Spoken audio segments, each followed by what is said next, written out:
台南的普济殿举行王孙照，开450万打造29尺高的王船，送到渔光岛，届时一个到点火送王船，嘛代表王孙照圆满结束。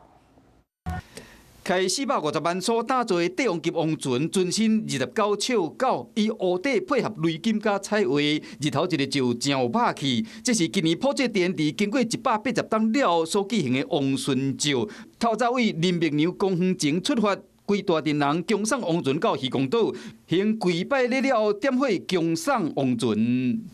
王船火化后，整个王孙照嘛宣告圆满结束。 伫新桥安造了后，普济殿加国高背景友谊庙沿海岸路四桥场面庄严闹热。想伫游景的过程中，因为插反的问题，引起两间庙旧版的冲突。加在有警方及时介入，才无这个冲突扩大。Hello， 我是雷亚，想要抢先掌握最及时的新闻资讯吗？赶快订阅、按赞、开启小铃铛，锁定华视新闻 YouTube 频道。